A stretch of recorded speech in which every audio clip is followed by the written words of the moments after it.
très chers amis, nous sommes au 16 décembre 2019.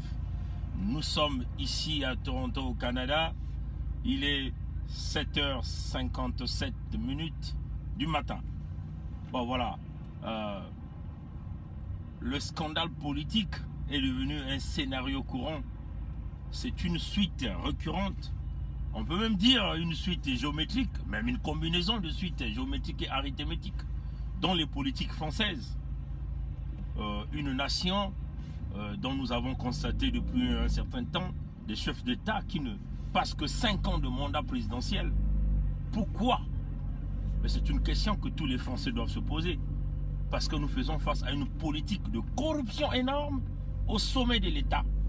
Une politique qui est rodée par la magouille, une justice qui est biaisée, un État qui est foutu. Mais c'est le citoyen français qui se retrouve dans la difficulté, dans la souffrance. C'est très grave pour une nation qui prône entre guillemets des valeurs démocratiques, qui prône les libertés de parole, des libertés d'expression, qui prône l'indépendance de la justice.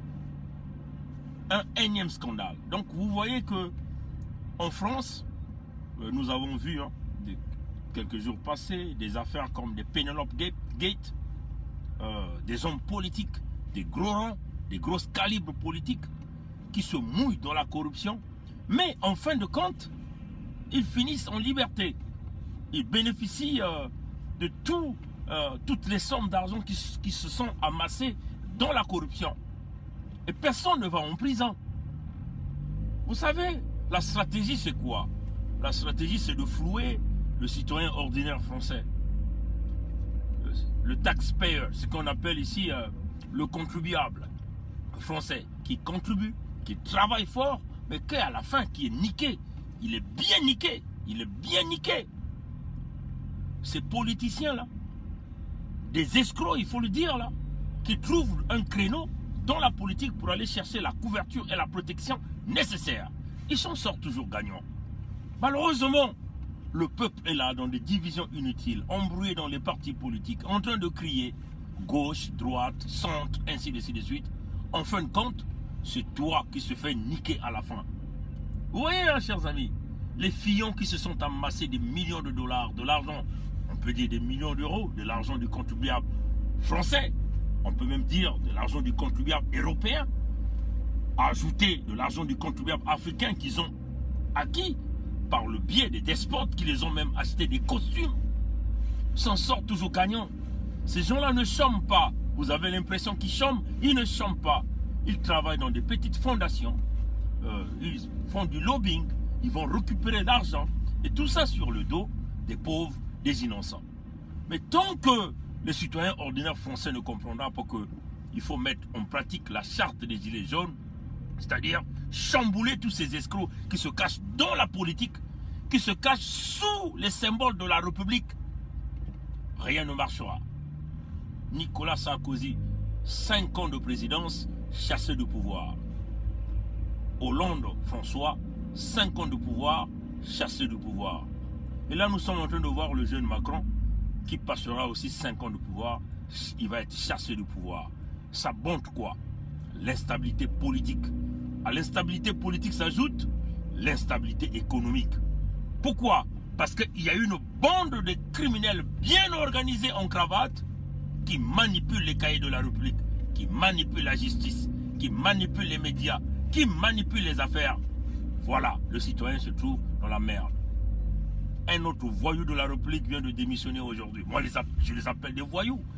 Parce que, chers amis, quand on est un délinquant politique, vous voyez, hein, le jeune qui est dans la rue, qui prend un couteau parce qu'il a faim, il va s'attaquer à un magasin, on va l'appeler criminel. Il ne va pas s'en sortir parce que les lois sont bâties pour condamner ceux-là qui sont arrivés au bout du souffle, qui cherchent à s'en sortir.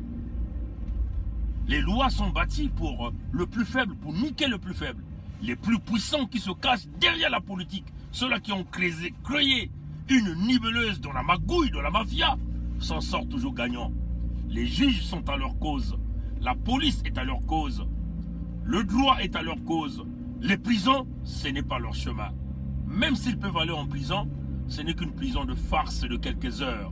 On vous dit, un tel a été mis au garde à vue. Il est parti au garde à vue pour quelques heures. Et vous allez entendre qu'il a été libéré.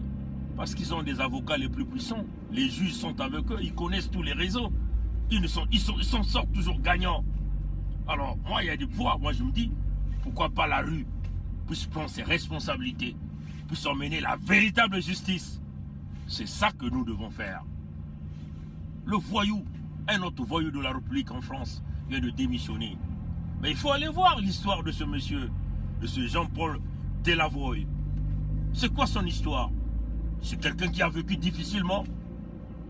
Allez-y, hein. Sur notre mur, nous avons mis l'article qui se collait debout comme Sassou, qui a dit que quand il arrivait à la fin du mois, il devait se coller debout pour vivre. Ce monsieur-là faisait aussi ça, entre guillemets, ce qu'il faisait. Mais il est dans des réseaux. La Fondation Brazzaville, ce monsieur a été nommé en septembre passé.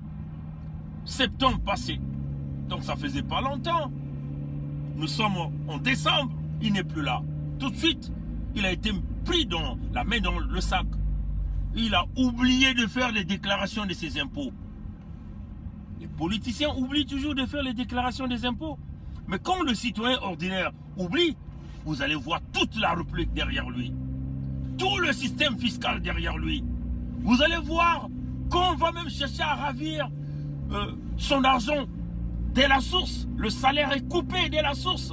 On coupe dès la source. Mais ces politiciens-là s'en sortent gagnants. Pourquoi?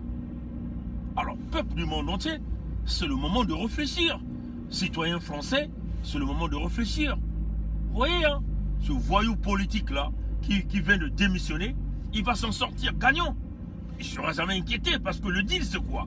Le deal dans la politique, c'est que quand tu as été pris la main dans le sac, entre guillemets, tu as sué la réputation de ceux qui dirigent, on te demande simplement de démissionner. Pour, entre guillemets, apaiser la tension. Et quand tu démissionnes, on fait semblant de dire on va faire les enquêtes. Et on te laisse complètement en liberté. Tu t'échappes avec les multimilliards de dollars de l'argent du contribuable. Et ça, c'est de l'injustice pure et simple. Voilà pourquoi nous disons le système judiciaire est foutu. Parce que c'est un système qui fonctionne à protéger les grands criminels. Les grands criminels, ce n'est pas le voyou. Pourquoi il y a des voyous dans la rue? Pourquoi il y a des jeunes qui tiennent les armes dans la rue? Pourquoi il y a des jeunes qui sont là en train de vendre la drogue? En train de se canarder? Pourquoi? C'est parce que les systèmes politiques ont failli. Parce que les systèmes politiques volent leurs États. Et ils volent leurs États la nuit, la journée, aux yeux de tout le monde. En face des juges, en face des avocats. Parce que même les avocats sont des corrompus. Parce qu'ils sont là pour protéger les grands criminels.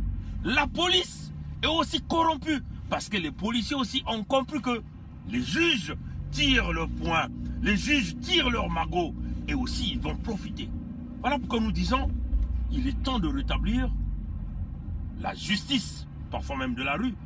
Que la rue, parfois, s'en charge de ces voyous politiques, des bandits pareils. Voilà un autre voyou de la République de la France. Cette France qui continue à suer la réputation de l'Europe.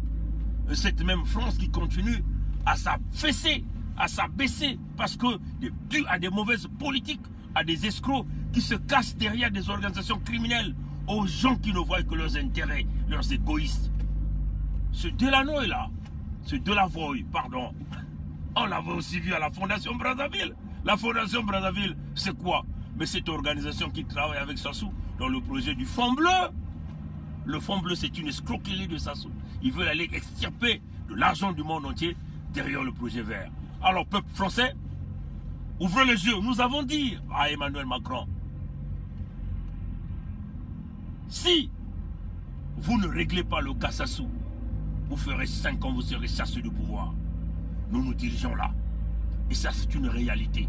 Vous voyez, c'est un conflit d'intérêts. Ce monsieur, on l'a vu dans la Fondation Brazzaville. La Libération l'a dit. Mais il est dans le gouvernement français, ce monsieur. Il vient de démissionner. Mais ça veut seulement dire qu'il y a quelqu'un qui devait aussi démissionner. C'est Yves Le Drian. Pourquoi lui, il ne démissionne pas? Parce que c'est lui, le cerveau penseur derrière cette escroquerie. C'est lui, monsieur l'homme d'Afrique, de la présidence française. C'est lui qui attisse toutes ces carrières politiques bidons derrière une escroquerie d'enrichissement des hommes politiques français. C'est cela la vérité. Voilà pourquoi nous demandons. Pourquoi Emmanuel Macron ne demandait pas aussi à Yves Le Drian de partir? Non, tu ne veux pas le faire? Mais oui, parce que toi aussi tu reçois tes malles d'argent, certainement. Vous vous souvenez des 65 millions de dollars que vous venez de signer avec Sassou pour la protection, soi-disant pour lutter contre la déforestation? Ça ne se fait pas. Nous en sommes convaincus que cet argent est revenu par le biais des mallettes portées par les porteurs des valises de la France-Afrique. Et oui, Sassou n'a été qu'un pantin qu'on a utilisé, un mania qui manipule, qu'on a manipulé, mais les valises vous reviennent à vous. Nous savons que l'argent de financement des partis politiques, des hommes d'affaires, des groupements, des associations, c'est le capital. Le magot vient d'Afrique. C'est l'argent du sang des Africains. Honte à vous qui continuez à supporter ça.